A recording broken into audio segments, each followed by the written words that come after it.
Ameerika prohvet kuulutas, et ta avas vaimse portaali Valge Maja ja Donald Trumpi Florida mõisa kohal. Tema sõnul hakkab sellest hetkest alates Jumal rääkima otse Ameerika Ühendriikide presidendiga. Avaldus tehti ühes riigi suurimas kristlikus telekanalis, kus ta esitas enda arvates tõendi selle kohta, et see väidetavalt toimub Washingtoni taeva kohal. Sellest ajast alates hakkas see lugu levima üle kogu maailma, aga peaaegu keegi ei tea, et see ei ole esimene kord, kui keegi väidab, et on näinud portaali Valge Maja kohal. Viimane kord oli 4 aastat tagasi, ainult et tol ajal väitis see, kes selle väite esitas, et portaal ei olnud Jumalast, vaid saatanast. Ja tänases videos näitan sulle, et see uus prohvetlus võib olla vaid osa millestki palju suuremast, mis võib toimuda maailma võimsaima valitsuse ümber.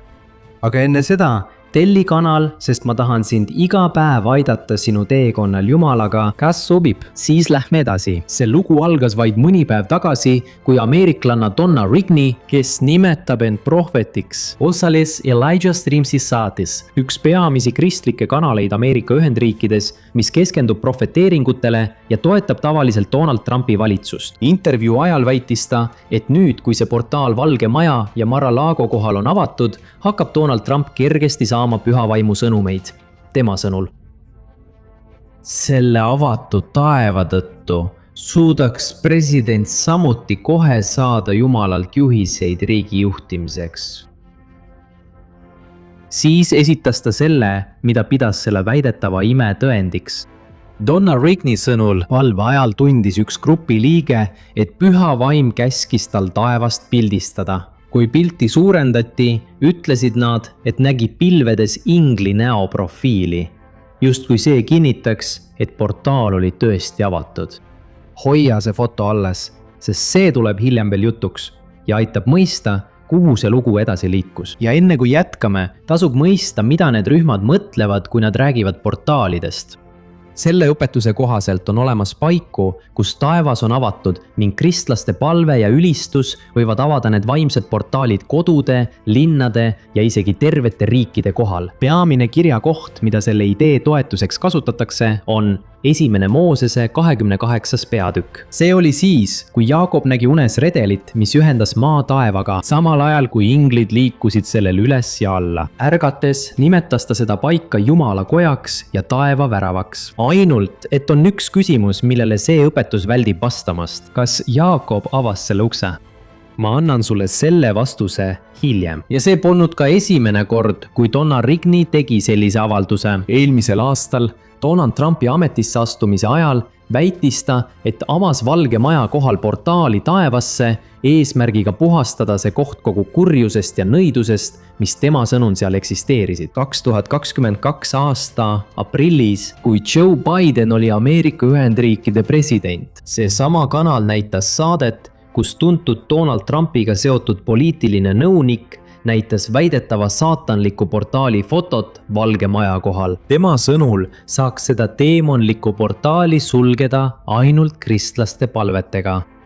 Kõige huvitavam on see, et mõlemas loos esitleti tõendina sama asja. Foto taevast. Kui president oli poliitiline vastane, öeldi, et Valge Maja kohal olev portaal on saatanlik ja see tuleb sulgeda. Nüüd, kui president on liitlane, väidetakse, et portaal on taevane ja see tuli avada. Ja ma pean teile midagi tunnistama. Kui me sellele kõigele otsa vaatame, tundub see isegi loogiline. Paljud inimesed usuvad, et vasakpoolsed valitsused ükskõik kus maailmas teenivad kurjust, samal ajal kui parempoolsed valitsused teenivad Jumalat. Lõppude lõpuks kaitseb üks tavaliselt Jumala sõnale vastupidiseid seisukohti ja teine räägib kogu aeg Jumalast. Aga kas sellest piisab, et määratleda, kes on headuse ja kes kurjuse poolel? Kas see, et valitseja tsiteerib Piiblit, on põhjus aksepteerida kõike, mida Jumala kohta prohvetlikult öeldakse? Minu küsimus siin ei puuduta Ameerika presidenti, sest minu asi ei ole ühegi valitseja südant hinnata. Küsimus on nende avalduste tõsiduses, mida tehakse Jumala nimel selle valitsuse kohta. Ja et mõista, mis kõige selle taga on, peame sügavamalt uurima. piiblis on terve peatükk, mis näib kõnelevat otse tänapäeva kohta. Jeremiia 23. peatükis. Jumal astub vastu prohvetitele, kes petsid Iisraeli rahvast, rääkides tema nimel. Need olid mehed, kes kuulutasid sõnumeid omaenda kujutlusvõimest ja ütlesid pidevalt: mul oli unenägu, mul oli unenägu. Nad panid rahva lootma nägemustele, mida issand polnud kunagi andnud. Samas peatükis ütleb Jumal, et ta pole neid prohveteid kunagi läkitanud, aga ikkagi läksid nad välja ja kuulutasid sõnumeid tema nimel. Ja just seal ilmub küsimus, mis aitab meil hinnata kõike seda, mida oleme siiani näinud. Vaata, mida on kirjutatud Jeremiia 23. peatükis. Olen ma Jumal ainult osaliselt, ütleb issand. Kas ma ei ole Jumal ka kaugelt? Kas keegi saab minu eest peitu pugeda salajasse paika? Kas ma ei ole kõikjal taevas ja maa peal? Ütleb issand. Vaadake seda, vennad. Pole ühtegi kohta selles maailmas, kus Jumal ei oleks kohal, isegi Valges Majas mitte, ega Mar-a-Lagos, ega sinu kodus. Seega pole mõtet arvata, et ta sõltub palverühmast, et uks avada ja alles siis presidendiga rääkida. Ja nüüd vastan sellele küsimusele, mille ma Jaakobi kohta esitasin. Piibel ütleb, et ta magas, kui ta nägi redelit. Ta ei palunud seda nägemust palves, ta ei osalenud ühelgi kampaanial ega teinud ühtegi rituaali, et see juhtuks. Taevas avanes, sest initsiatiiv tuli Jumalalt, mitte Jaakobilt. Ja sajandeid hiljem ilmutas Jeesus selle redeli tõelise tähenduse. Johannes 1. peatükis ütles Jeesus Naatanaelile, et ta näeb avatud taevast ja Jumala ingleid üles ja alla minemas inimese poja peale. Redel, mida Jaakob nägi, viitas Kristusele endale. Seepärast kirjutas Paulus Timoteusele, et Jumala ja inimeste vahel on ainult üks vahendaja, Kristus Jeesus. Ja kui Piibel räägib valitsejatest, ei näita see samuti kedagi avamas portaale, et Jumal saaks tegutseda. Õpetussõnades on kirjas, et kuninga süda on issanda käes ja tema juhib seda, kuhu tahab, nagu jõevesi. Nii oli see Vaaraoga Egiptuses ja Nebukadnetsariga Babülonis. Nii oli see Vaaraoga, nad olid paganlikud kuningad, ilma et keegi oleks pidanud nende palede kohale portaali avama. Ja kui me vaatame inimesi, kes on vaimselt Ameerika presidendi ümber, kasvab mure veelgi. Kui me vaatame inimesi, kes on vaimselt Ameerika presidendi ümber, kasvab mure veelgi.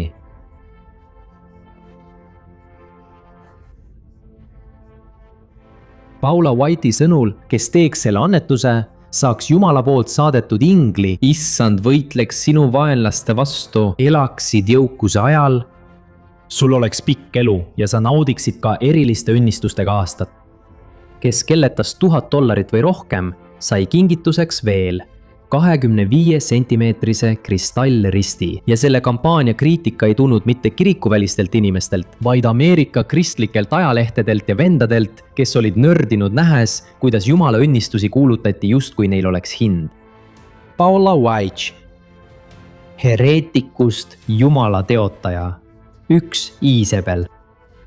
Piibel räägib sellest samuti. Apostalite tegude raamatus peatükk 8. Mees nimega Siimon pakkus apostlitele raha, et osta püha vaimu väge.